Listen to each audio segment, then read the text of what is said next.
하루에도 몇 번씩 이대로 괜찮은 걸까? 하는 생각이 드시지는 않나요? 퇴직은 했는데 아직 뭘 시작해야 할지 모르겠고, 주변 사람들은 다 뭔가를 해내는 것 같고, 나는 뭔가에 뒤처지고 있는 기분. 별일 없이 하루를 보내도 이래도 되는 걸까 하는 막연한 불안, 어디선가 늦고 있다는 조급함이 마음 안쪽에서 쌓여가는 느낌. 혹시 느껴본 적 있으신가요? 특히 50대, 60대가 되면 이런 마음은 더 자주, 더 깊이 찾아옵니다. 지금이라도 뭘 해야 하나? 아니면 이대로 멈춰도 되는 걸까?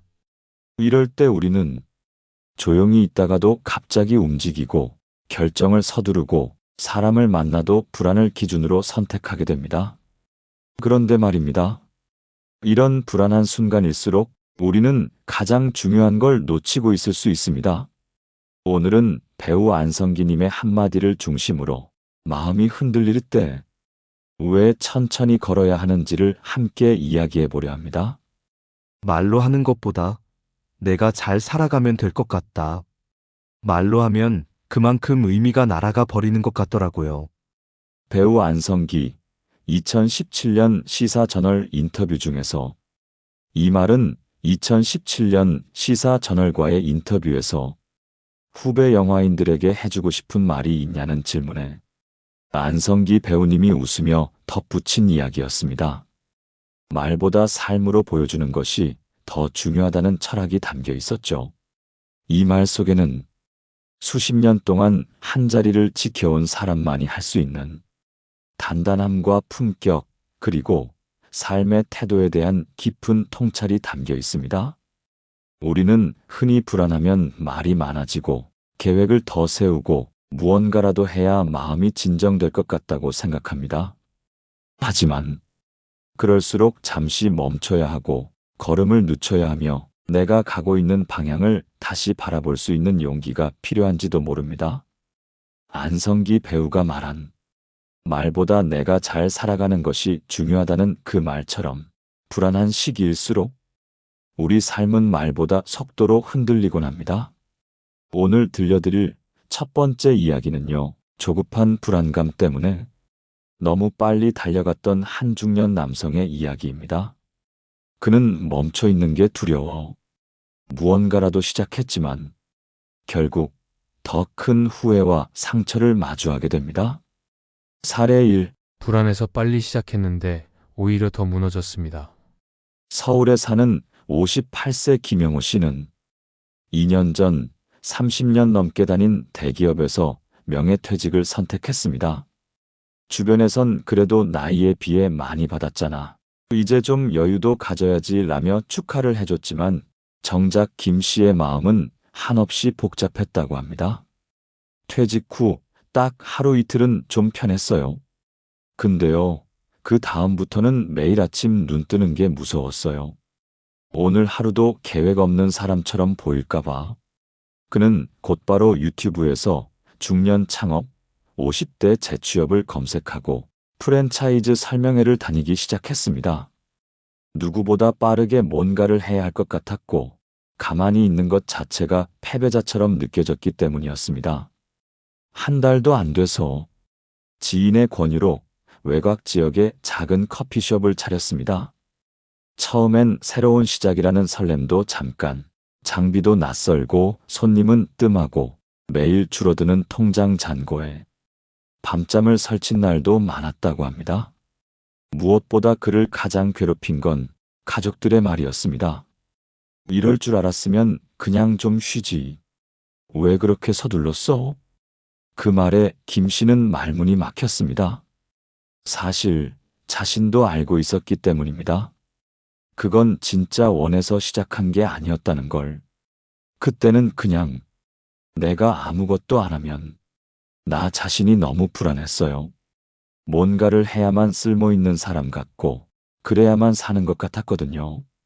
카페는 결국 8개월 만에 정리됐고 남은 건 대출금과 깊은 자책감뿐이었습니다. 그리고 그는 그제야 비로소 깨달았다고 말합니다.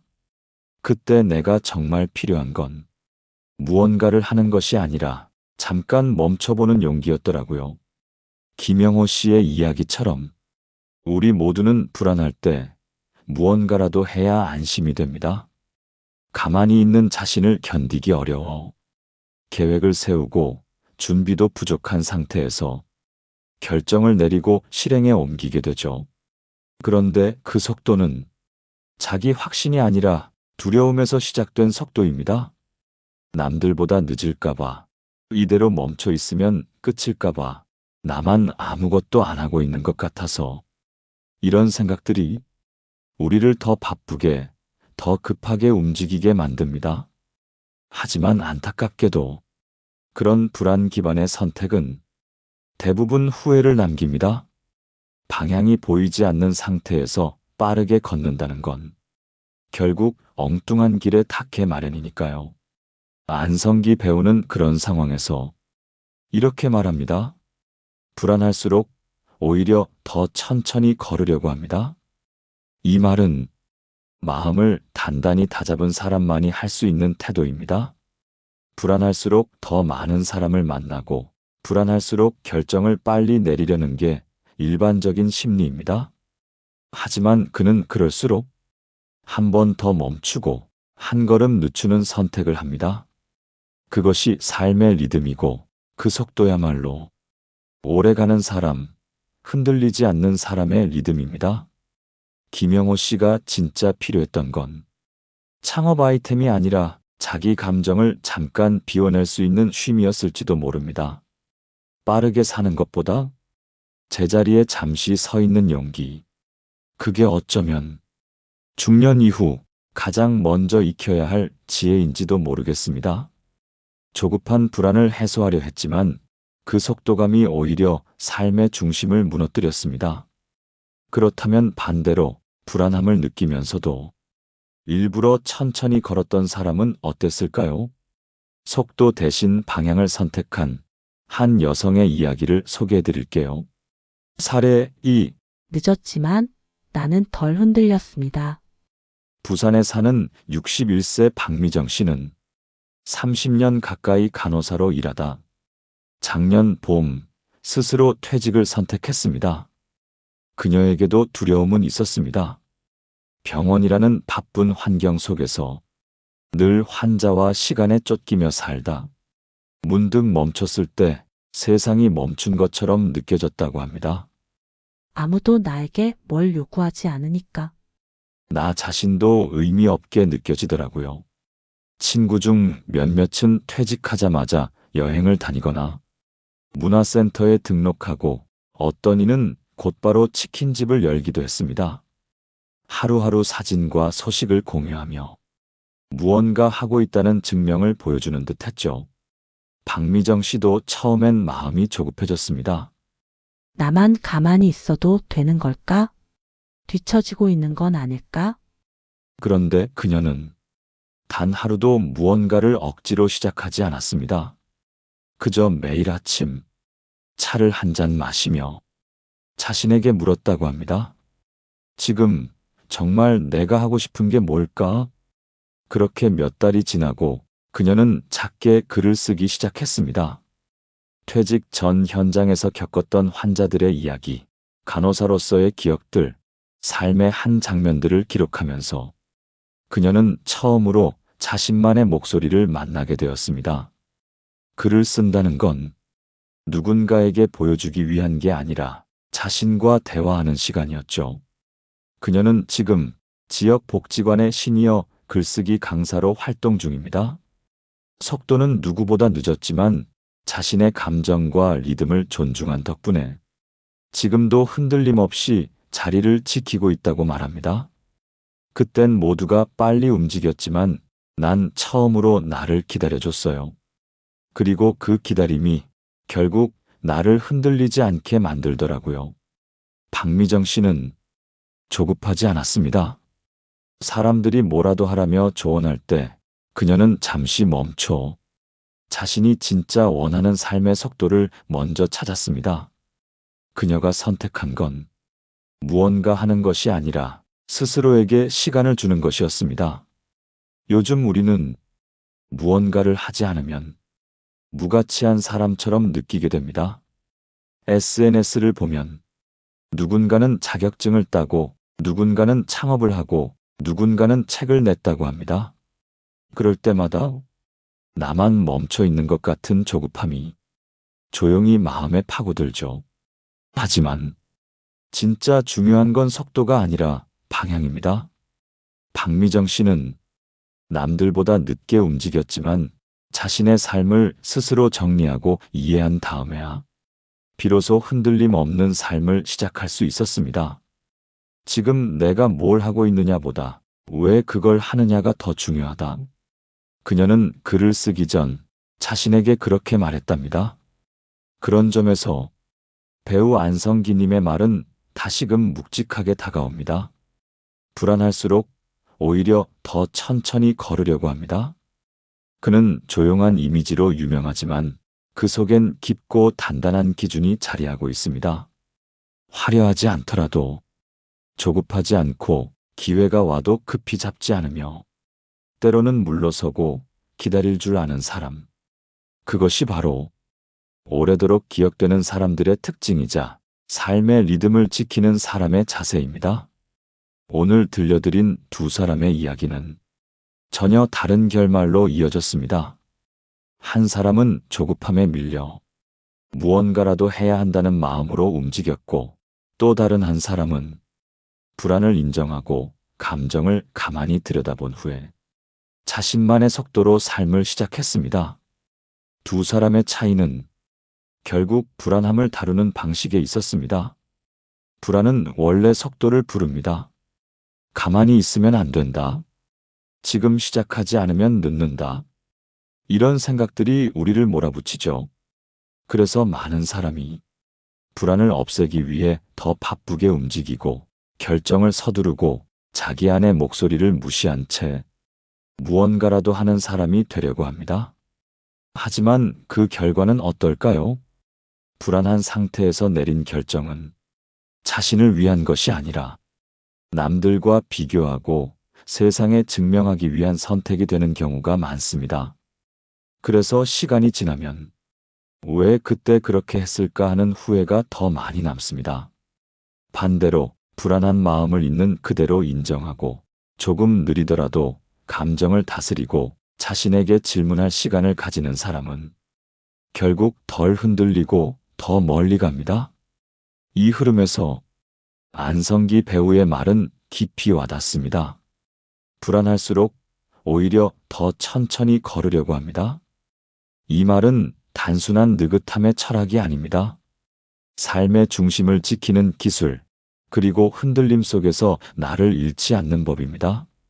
천천히 걷는다는 건 결정을 유예한다는 게 아니라 내 삶의 방향을 점검하고 내가 진짜 원하는 것을 기다릴 수 있는 사람이라는 뜻입니다. 그 여유와 품격이 결국은 사람을 오래가게 만듭니다. 불안을 다루는 두 사람의 방식, 그 결과는 분명히 달랐습니다.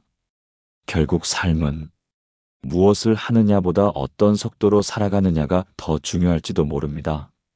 그렇다면 우리도 마음이 조급할 때 속도를 늦추고 중심을 회복할 수 있는 작고 실천 가능한 습관들을 가져야겠죠?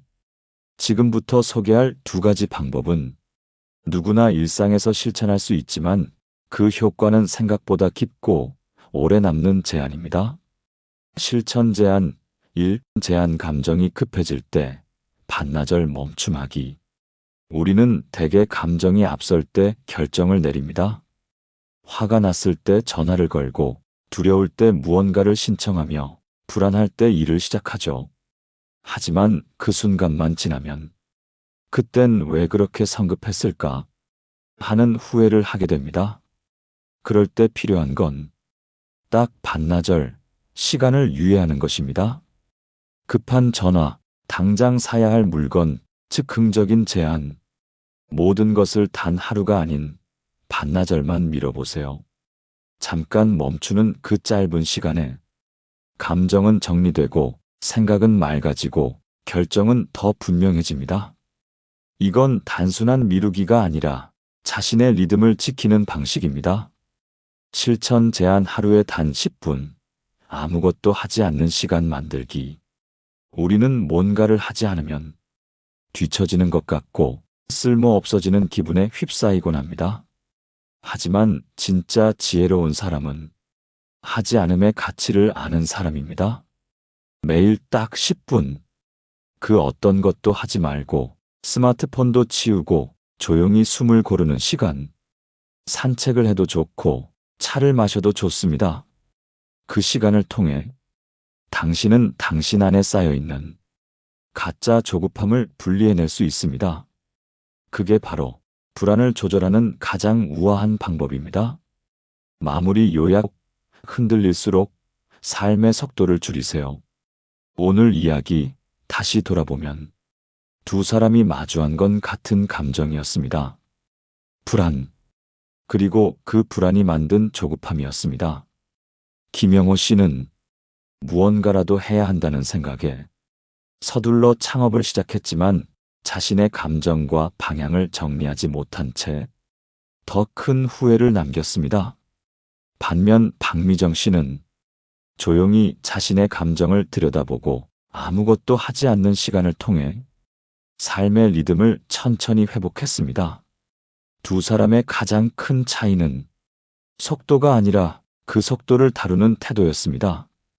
이런 흐름 속에서 배우 안성기님의 말은 우리에게 다시 깊은 울림을 줍니다. 불안할수록 오히려 더 천천히 걸으려고 합니다. 이 말은 느긋함을 말하는 게 아닙니다. 자신의 중심을 지키는 사람의 리듬, 바로 그 삶의 자세입니다. 급할수록 돌아가라 했던가요? 아니요. 급할수록 잠깐 멈춰야 할 때입니다. 그 멈춤 속에서 당신은 스스로에게 가장 진실한 속도를 찾을 수 있습니다. 그리고 그 속도가 당신의 인생을 더 단단하게, 더 멀리 데려다 줄 것입니다. 여러분은 언제 가장 조급했던 순간이 있으셨나요? 그 순간 어떤 선택을 하셨는지도 함께 나눠주세요. 여러분의 이야기가 또 다른 누군가에게 위로와 통찰이 될 수 있습니다. 구독과 좋아요는 따뜻한 지혜가 더 많은 분들께 닿을 수 있도록 돕는 큰 힘이 됩니다. 오늘도 함께 해주셔서 고맙습니다. 여러분의 이야기도 이 공간에서 기다리고 있겠습니다.